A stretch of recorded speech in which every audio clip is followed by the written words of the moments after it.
እናወራው እንግዲህ ስለ ማንቸስተር ሲቲ እንዲሁም ስለተለያዩ ጉዳዮች ነው የምናወራን የሚሆነው። ሁላችሁም ቪዲዮ ከመጀመራችሁ በፊት እንግዲህ ላይክ እንዲሁም ሰብስክራይብ ማድረግ እንዳረሱ ማለት ነው።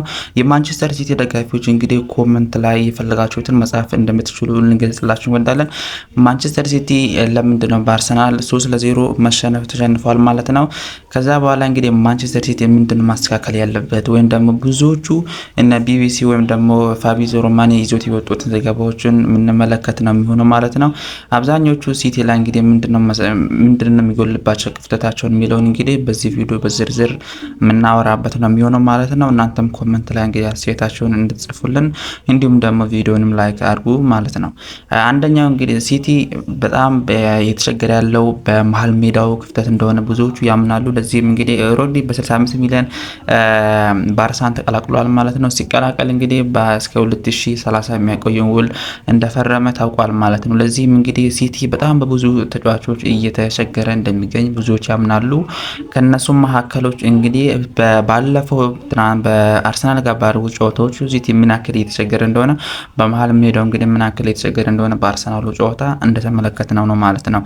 አርሰናል ያንን ጨዋታ ሙሉ ለሙሉ ብልጫ እንደወሰደ ተመልክተናል ማለት ነው። ከሱም ባለፈ እንግዲህ ሲቲ ምንም አይነት ሙከራ ማድረግ እንዳልቻለ እንዲሁም ደግሞ በመሀል ሜዳው ከመበለጡ በላይ እንግዲህ በአርሰናሎች ላይ እንግዲህ ምንም አይነት ሙከራ ወይም ደግሞ ተከላካዮችን እንዳያልፍ ያደረገበት ሁኔታ ተመልክተናል ማለት ነው። ስለዚህ ሮድሪ ከዛ ከሲቲ ቤት መውጣቱ ምን ያክል ለሲቲ ምን ያክል አስጊ ሁኔታ ወይም ደግሞ ምን ያክል ክፍተት እንደፈጠረባቸው ተመልክተናል ማለት ነው። ለዚህም እንግዲህ ሲቲዎች በጣም ብዙ ፕሮጀክቶችን ወይም ደግሞ ብዙ ተጫዋቾችን እያፈላለጉ ይገኛሉ። ካሁኑ ዋነኛቸው እንግዲህ አላማዎች ሰዎች ውስጥ ያገባው እንግዲህ የአፍሪካ ወይም ደግሞ የሞሮኮ ተጫዋች እንግዲህ አዩ በልቡሀይ እንግዲህ ማስፈረሙ ነው ማለት ነው። እስከሱ ተጫዋች እንግዲህ የማስፈረም እንደተስማሙ እየተነገረ ይገኛል። የመሀል ሜዳ እንኳን በትንሹ ቢሆን ላይ መሸፈን እንግዲህ እነ በርናርዶ ሲልቫ በነፃ መልቀቃቸው ተከትሎ ያንን ቦታ ለመሸፈን የሚደረገው ጥረት እንግዲህ እንዲሳካ ወይም ደግሞ ሌላ ተጫዋች ያስፈልጋል እየተባለ ይገኛል። ያንን ተጫዋች በ90 ሚሊዮን ለማስፈረም እንግዲህ ሲቲዎች እንደተስማሙ እየተነገረ ይገኛል ማለት ነው። ከዛ ባለፈ ደግሞ የቼልሲውን ተጫዋች እንግዲህ ኤንዞ ፈርናንዴዝን ለማስፈረም ቼልሲ የዚህን ተጫዋች በ120 ሚሊዮን የጣለው ቀን ግድም መጠናቀቁ ተከትሎ እንግዲህ ማንቸስተር ሲቲ መቼ ያስፈርማል ወይም ደግሞ የዚህን ተጫዋች ግዴታ ማስፈረም ሁኔታ ውስጥ ገብቷል ማለት ነው። ለዚህም እንግዲህ ማንቸስተር ሲቲ ያን ተጫዋቾችን መሀል ሜዳውን ለማጠናከር የግድ ሁለት ተጫዋቾችን ወይም ደግሞ ከዛ በላይ ተጫዋቾችን የማስፈረም ፍላጎት ወይም ደግሞ ተጫዋቾችን የማስፈረም ሁኔታ ይኖርበታል ማለት ነው። ያንን ተጫዋች እንግዲህ ኤንዞ ፈርናንዴዝን ወደ ማንቸስተር ሲቲ ካመጡት እንግዲህ ቢያንስ እንኳን ያንን ክፍተቱ የመሙላት ሁኔታ ይኖረዋል ማለት ነው። ከሱም ባለፈ እንግዲህ የፔፕ ጋርዲዮላ የዚህን ቡድን እንግዲህ ለኤንዞ ማሬስካ ሲያስረክቡ እንግዲህ ኤንዞ ማሬስካ የዚህን ክለብ እንግዲህ ልምድ አላቸው ወይም ደግሞ ረጅም ጊዜ ለፔፕ ጋርዲዮላ ስር ሆኖ እንደሰሩ ወይም ደግሞ ልምድ እንዳላቸው እየተነገረ ይገኛል። ለዚህም እንግዲህ ክለቡን ከለቀቀ በኋላ ጋርዲዮላ ከኤንዞ ማሬስካ ጋር እንግዲህ የተለያዩ ወይም ደግሞ ከክለቡ ጋር እንደተወያዩ እየተነገረ ይገኝ ነበረ። ኤንዞ ማሬስካም ለዚህ ክለብ እንግዲህ ምን ያክል ልምድ እንዳላቸው እያሳዩ ከዚህ በኋላ ያሳያሉ ወይም ደግሞ የተለያዩ ተጫዋቾችን የማስፈረም ሁኔታ ይኖርበታል የተባለ ይገኛል። በፊት መስመሩም ደግሞ ፔድሮን እንግዲህ ለማስፈረም እንቅስቃሴ እንደጀመሩ እየተነገረ ይገኝ ነበረ።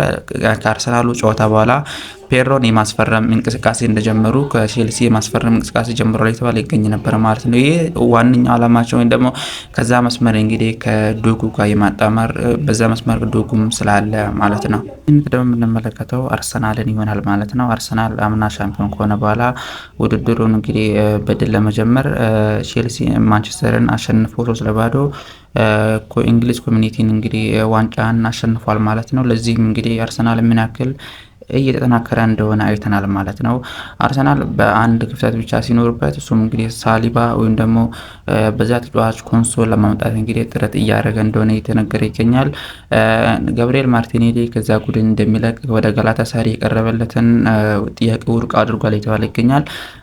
ከሱም በላይ ገብርኤል ጄሱስን ደግሞ ወደ ናፖሊ ወደ ነገሩ ወይም ደግሞ ወደዛ ለማቅናት እንደተስማማ እየተነገረ ይገኛል። ለሱም እንግዲህ አርቴታ ክለባቸውን ለማጠናከር እንግዲህ የተለያዩ ተጫዋቾችን እያስፈረሙ ወይም ደግሞ የተለያዩ ተጫዋቾችን ውላቸውን እያደሱ ይገኛሉ ማለት ነው።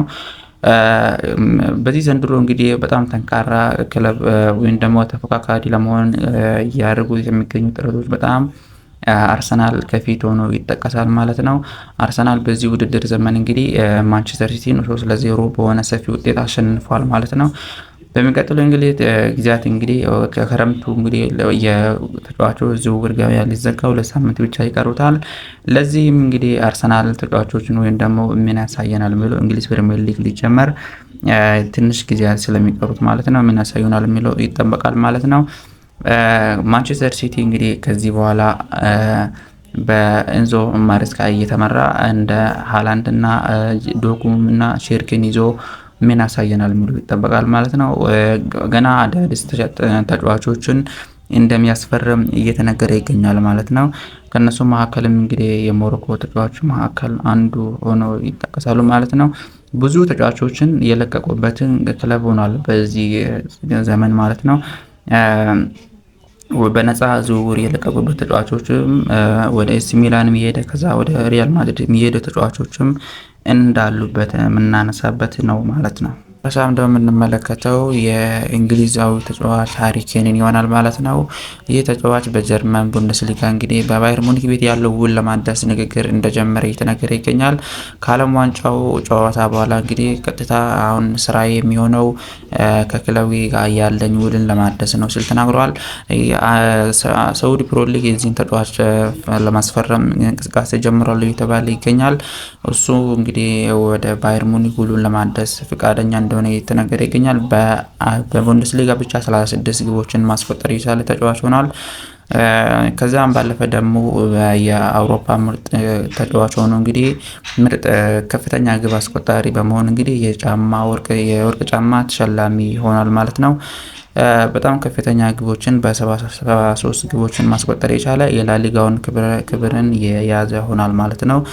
የላሊጋውን ክብር የላሊጋውን ሪከርድ የያዘ ተጫዋች ሆኗል። ከዛም ባለፈ በቡንደስሊጋው ብቻ 36 ግቦችን ያስቆጠረ ተጫዋች ሆኗል። በአጠቃላይ ደግሞ በብሔራዊ ቡድንና እንዲሁም በክለቡ በአጠቃላይ በ73 ግቦችን ማስቆጠር የቻለ ተጫዋች ሆኗል ማለት ነው። ስላያችሁ በጣም ነው የምናመሰግነው። ቻናላችንን ሰብስክራይብ እና ላይክ ማድረግ እንዳትረሱ ማለት ነው። ሁላችንም እናመሰግናችኋለን። በሌላ ቪዲዮ እንገናኛለን ማለት ነው። ሌላ አዳዲስ መረጃዎችን ሲወጡ በየዕለቱ የምታገኙበትን ቻናል ነው ማለት ነው። ይህ ቻናል ሰብስክራይብ ላደረጉ ሰብስክራይብ እና ላይክ አድርጉ ማለት ነው።